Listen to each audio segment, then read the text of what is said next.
Hey yo, G Dash, boy, take your hat off. Fine. This week on Hats Off with G Dash Jones.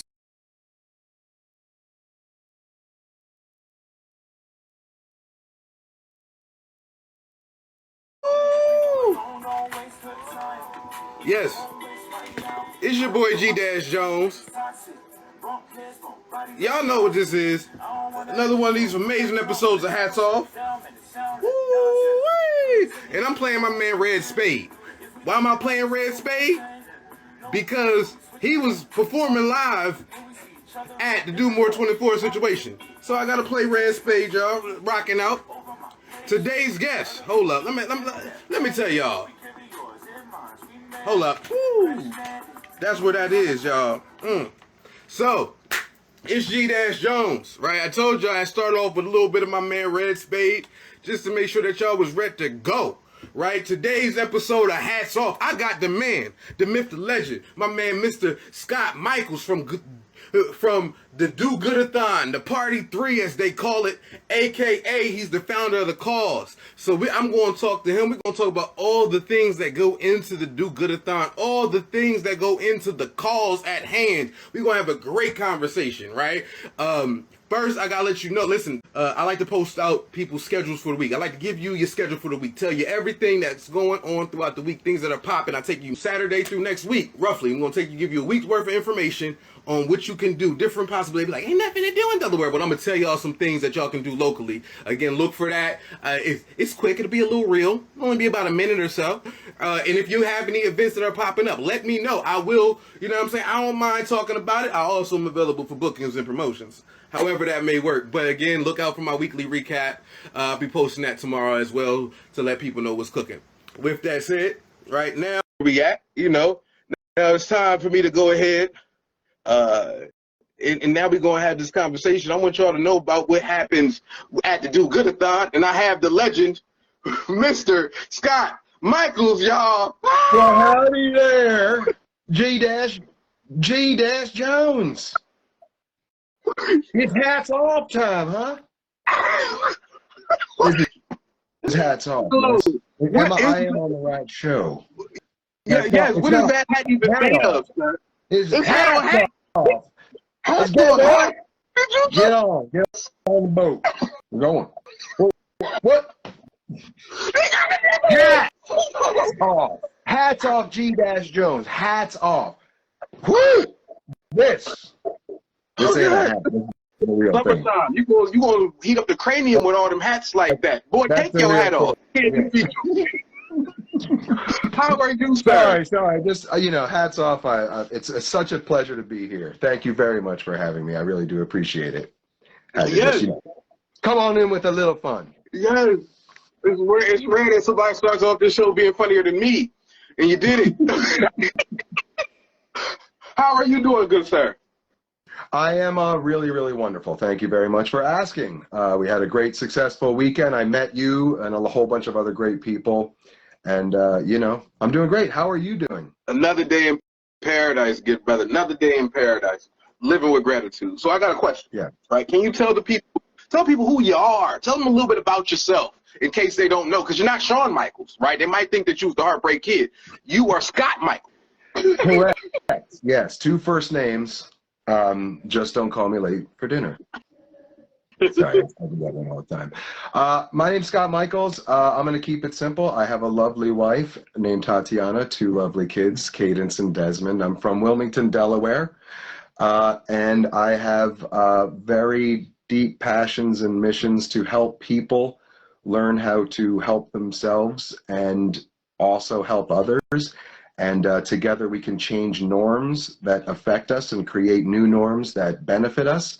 And everyone has a role to play and their own comfort level of doing it.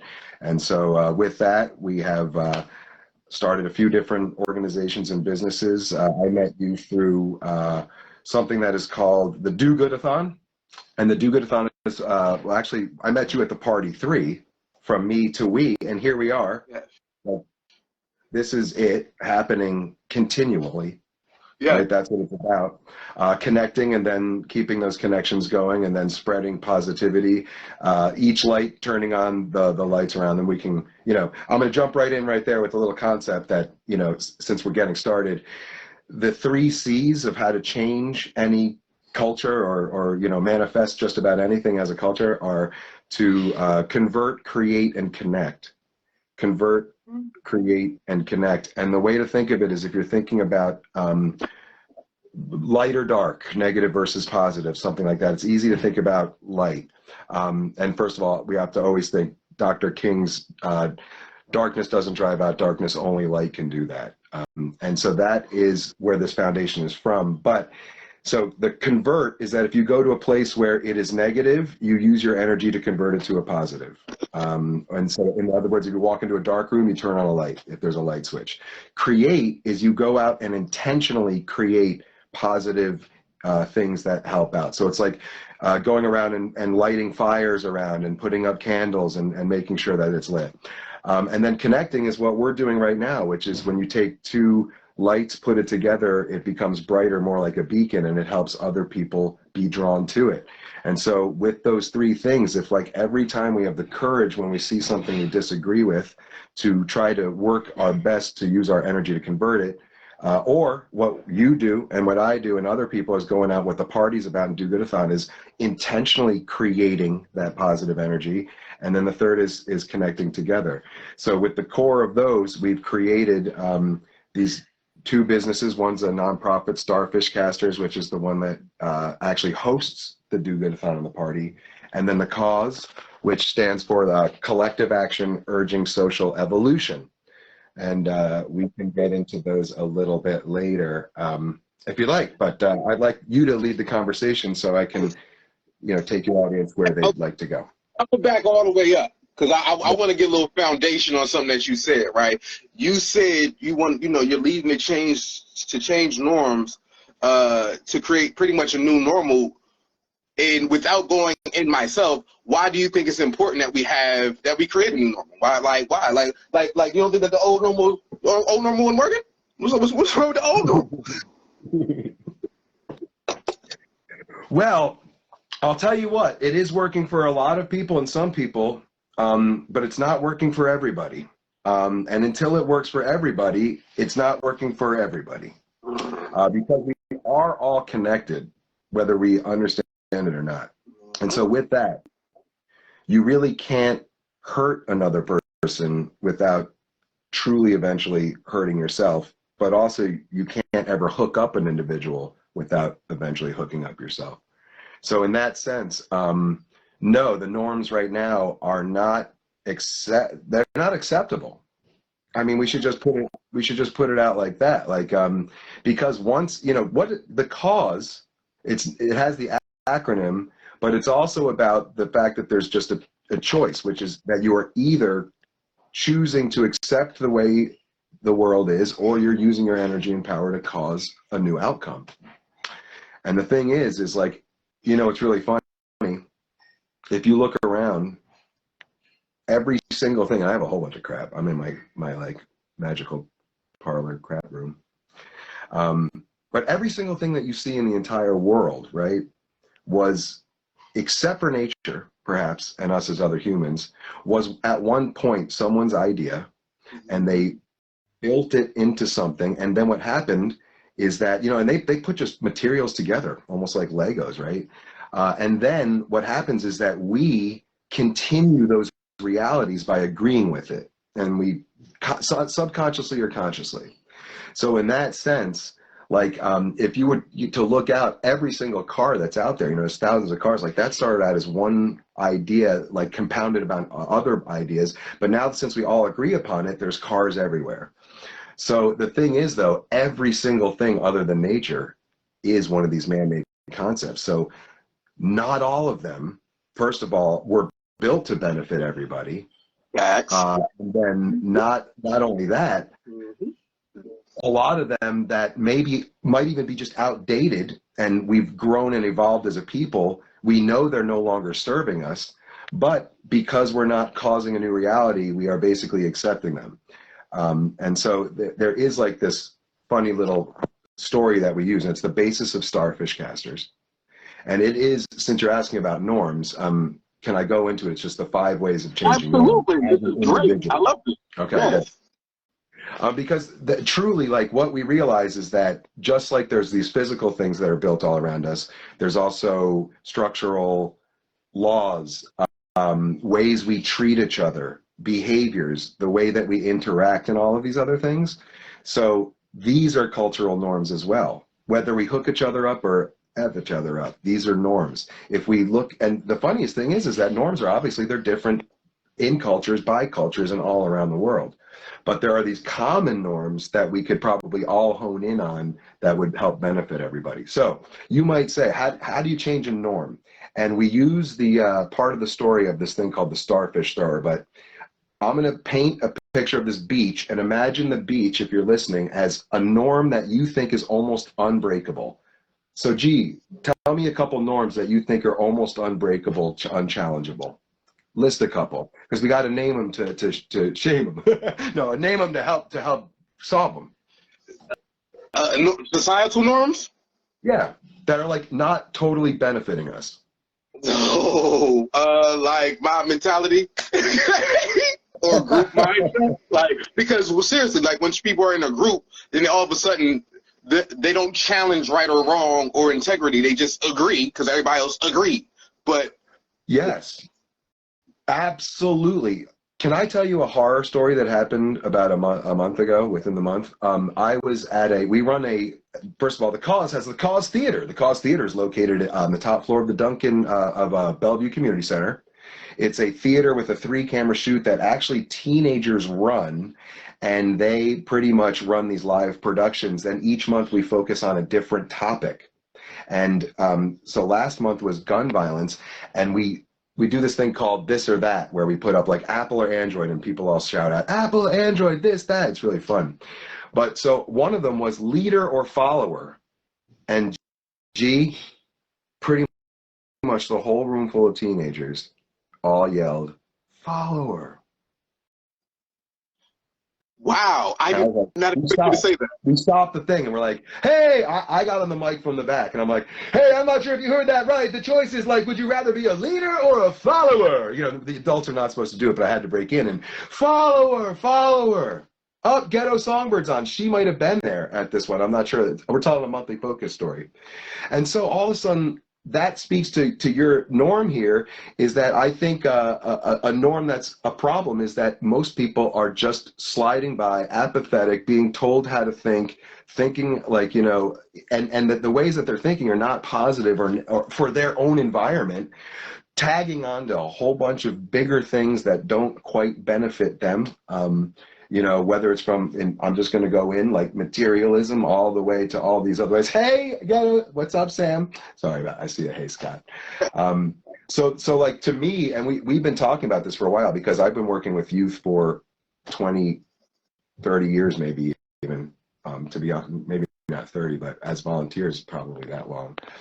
And there is a new thing going on. And of course, I think that cell phone technology has a lot to do with it. And the fact that kids can never have to not be entertained. They can always find what they want, which makes it a challenge for new DJs because you're at a party, right? And a DJ, when we were growing up, you might hear some songs during the party that you didn't really like, but then you see some people dancing to it and you're like, what is that? Oh. And then maybe by the 4th dance, you're the one like leading that song, but you didn't get it at first, stuff like that. But now, kids go to dances and they're like, play my exact playlist that I can only hear. And then that's the way they're living life. If they're ever bored, they get to choose their content. We had to wait another week for an episode, or at least another day when stuff was in syndication. We had to the story had to be dripped. But now a kid doesn't have to be bored. And the thing is permission is being granted everywhere for the kid to just hold this thing and self-direct into what they are.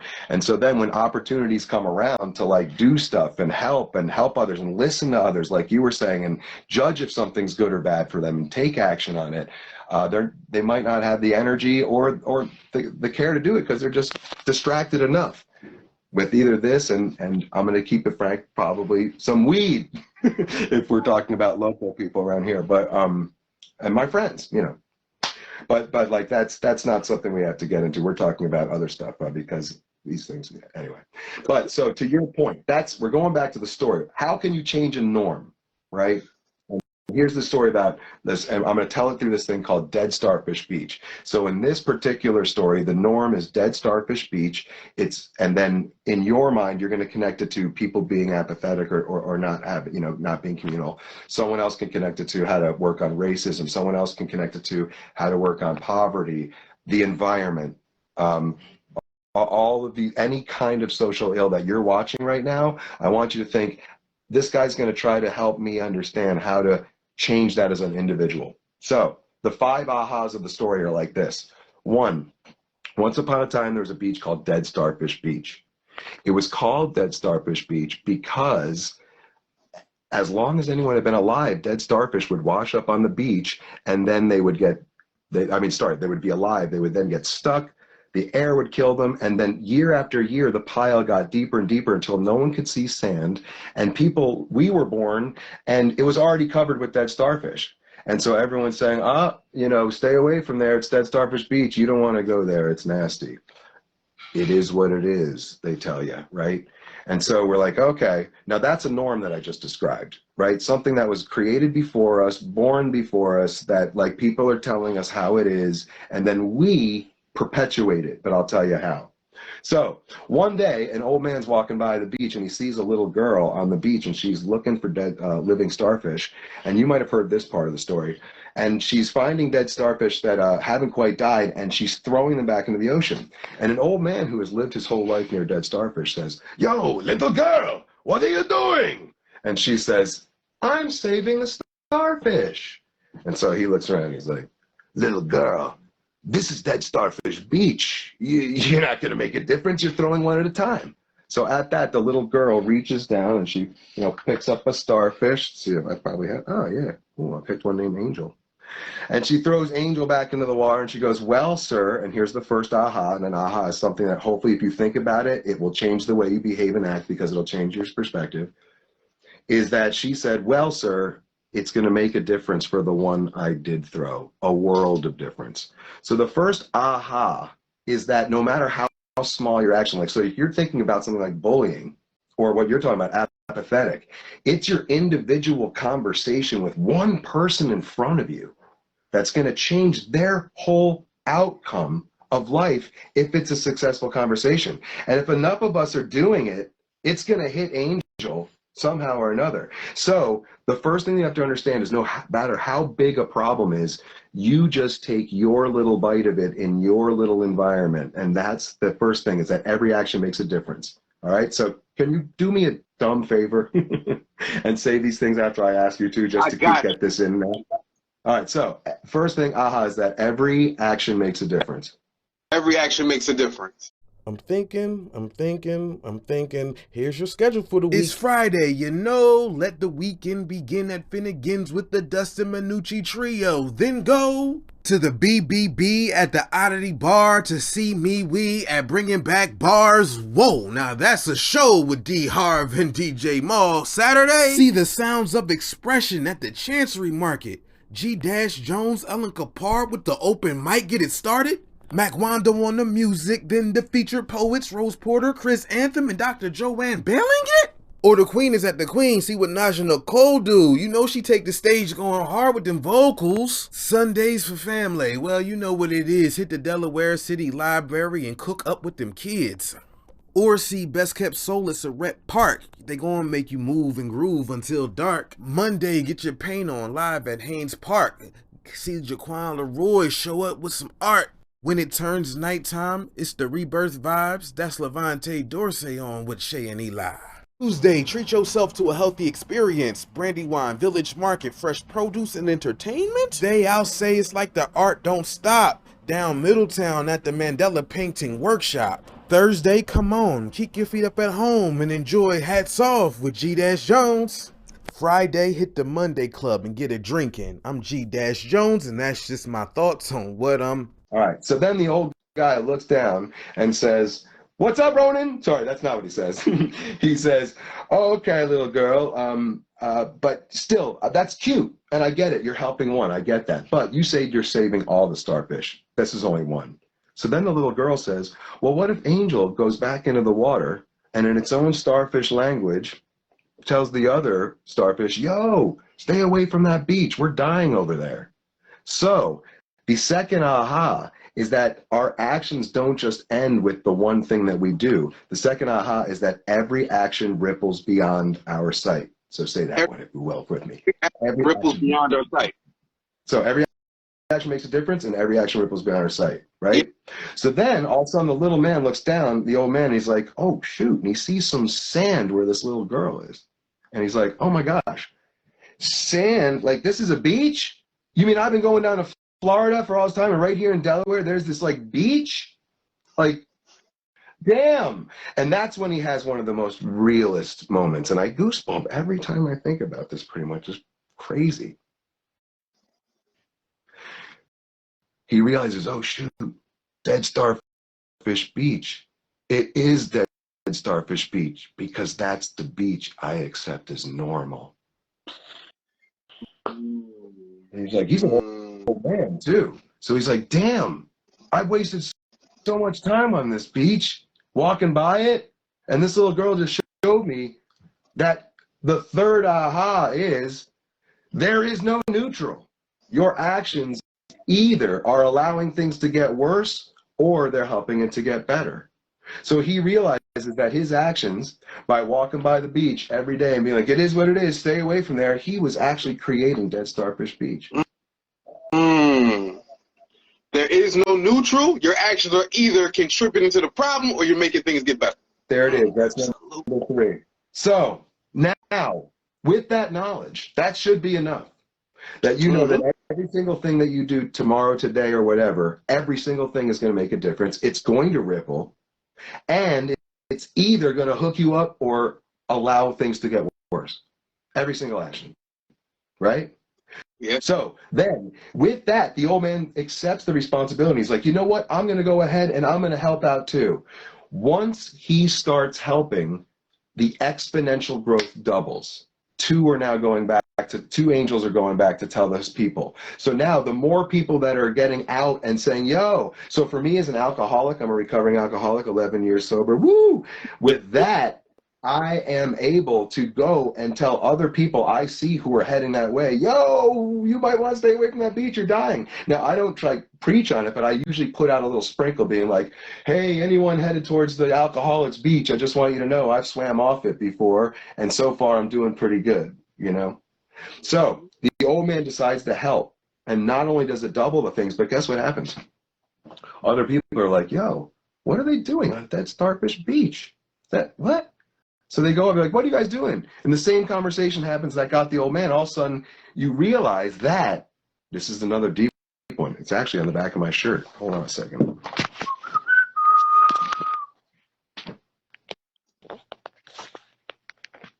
Can you see that? We cannot, sir. It's dark. Actions are contagious. Actions are contagious. Yes. Yes. Yes. So, Dead Starfish Beach could be trash covered street, or it could be no trash street. And the thing is if you throw trash on no trash street, someone's gonna yell, yo, pick that up. If you pick up trash on on trash full street, someone's gonna be like, what are you doing? Is that crazy? But who gets to choose what the street is? Who we do as people. Yes. So the more of us who know this, the more of us who grow this. And then the next thing with that is that the 5th aha is that a scientist comes up. And a scientist is like, yo, you're thinking about this all wrong. Why aren't you thinking about what is happening in the ocean that's sending the starfish to the beach? Look upstream, right? Like, because you're just looking at the symptoms, not the root cause. So the little girl's like, wow, that's really smart. You seem to know about that. Why don't you go study that and help us out while I still help these fish right here? And then another person comes up and says, I'm a chef. I want to help, but I can't touch Starfish and cook. And she goes, well, why don't you bring your food truck here once a week and tell people you'll be down at Dead Starfish Beach? Or actually, shoot, maybe we shouldn't call it Dead Starfish Beach. Maybe what we call things, Wilmington, USA, Murdertown, USA, Wilmington, Delaware, maybe these things can actually cause what it is. Maybe we should start calling this Opportunityville, the party. Yes. So what happens is then this guy named G Jones comes up and says, yo, I have a show that I could talk about cleaning the beach on. And the little girl's like, yes, take me on that show. And what we learned, the fifth aha, is that everybody has their own role that is natural to them in cleaning the beach. Yes. You don't have to go outside yourself. Do what you do towards what we want. And then eventually the beach is completely clean. And what's so crazy about it is we don't even know the potential of the beach yet because we're so busy just walking by and complaining about the dead starfish. And you know what? People in Wilmington, you're one of them, Joe Bellardo and the Music Network, right? These are people who are saying, this is a starfish beach here. If we can build our own things, and the party is about that, you know, like showing it in a physical sense. Like we're built like, so the party which you went to is, you know, trying to create a physical, you know, starting to create a physical iteration of what this could be like if we all are just helping other people. Now, let me tell you, so the 5 ahas, and you don't have to repeat them this time, but are 1, every action makes a difference. 2, your actions ripple beyond your sight. 3, your actions either help you or allow you to get hurt, or help us or allow us to get hurt. 4, our actions are contagious. So when you're being a jerk, you're creating a jerk. Period. If you don't, we don't start self-checking ourselves. Like we're also just like ready to be like, yeah, you're good. No, but if darkness doesn't drive out darkness, only light can do that. And then hate doesn't drive out hate, only love can do that.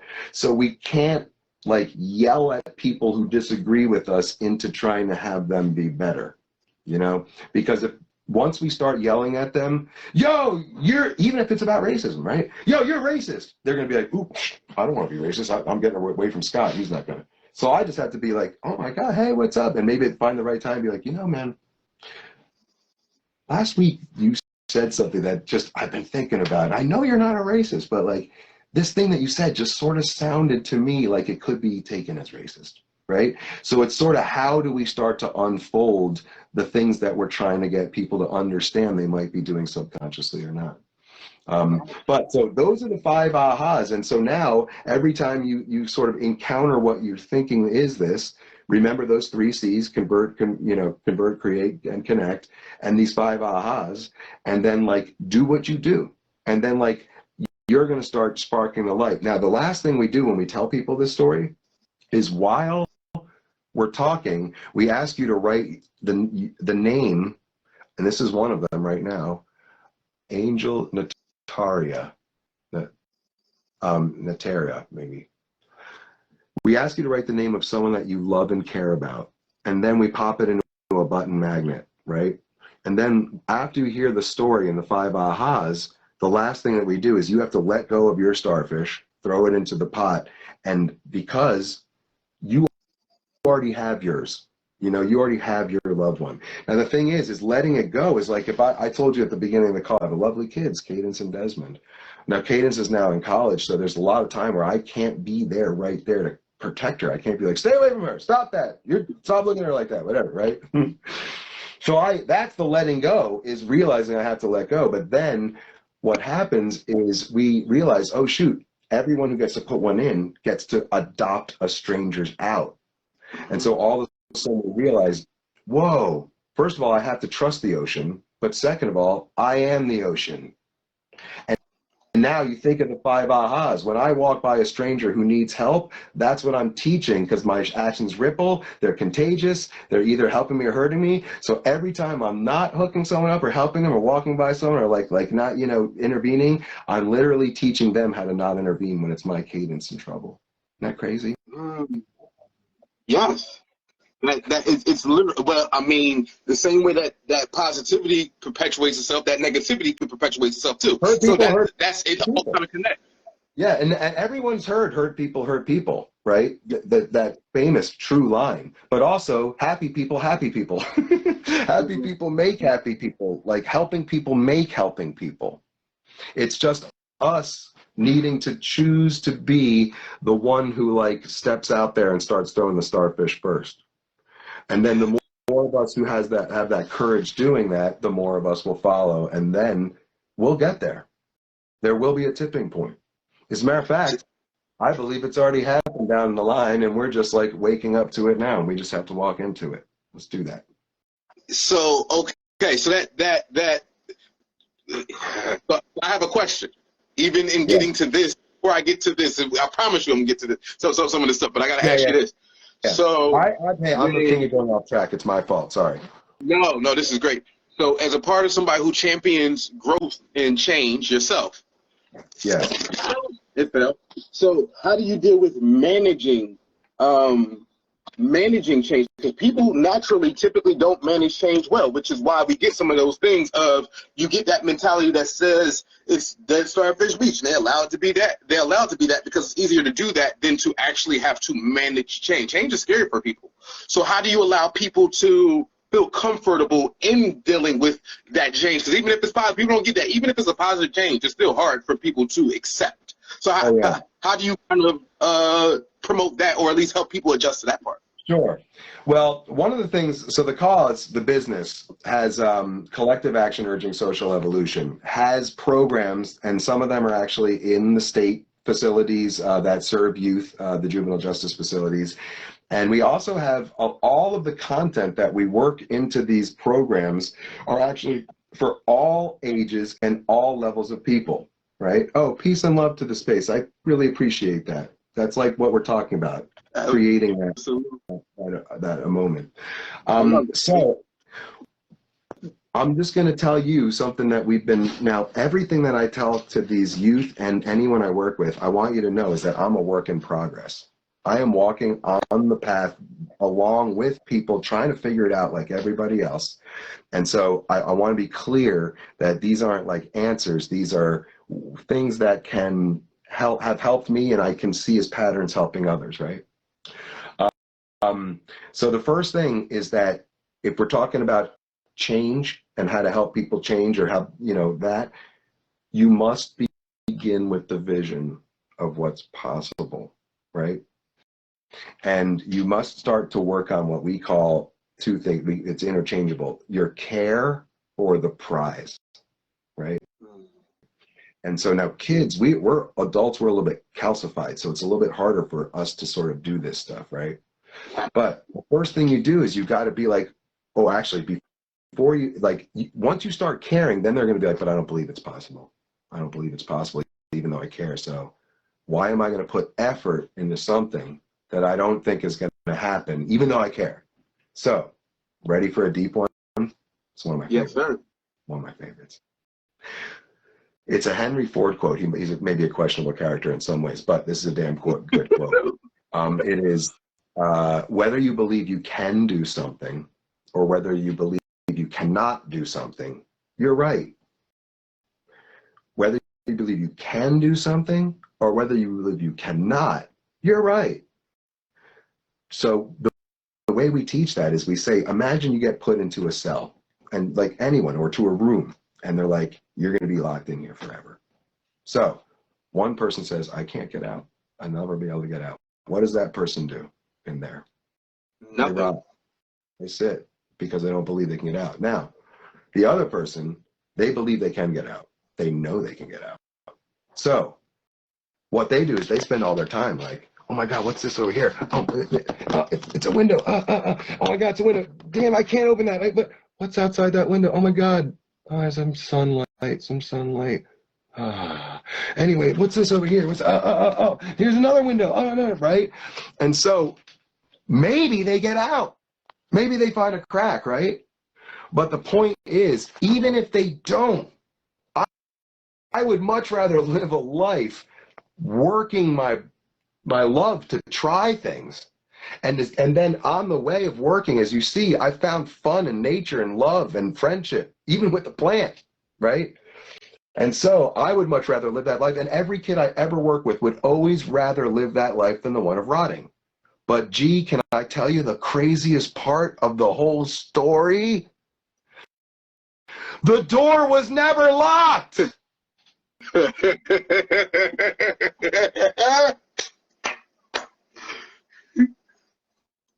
How many people rot in the room because they don't believe they'll ever get out, but maybe they forgot to lock the door.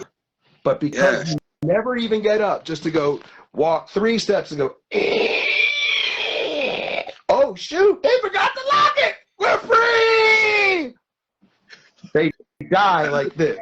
This shit sucks. This sucks. You know what sucks? And then they tell their kids this sucks. And then their kids believe it, and then their kids believe it, and then people write songs about how much it sucks. And then they write songs about how sad they are because it sucks. Because it sucks! Because they're creating the suck. It's not that it doesn't suck, it sucks. Because what you believe and call into existence becomes real, and you suffer from it or are blessed by it. Yes. Sorry, I'm having fun, because it's a radio show. Yes, no, this is great. Like, I love everything about this. And I do this show because people learn from these things. Good. Like this is That's like, why I'm like, calling it out. yeah, like this is such a teachable moment for people. Like, people don't realize, A, that the door is unlocked. That applies in a million different ways in this world. But and I think that even one of your biggest points to me was it all starts with the thought.